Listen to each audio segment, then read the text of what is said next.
So dito, Paul did not ask Timothy to choose between two.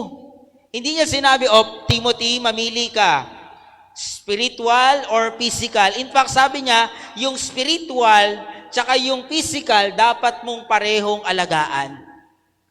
Dahil daw, may benefits ito. Lalo na kay Timothy. Kasi ang pagkakaroon ng healthy body ay magiging dahilan para mas makapaglingkod pa siya kay Lord.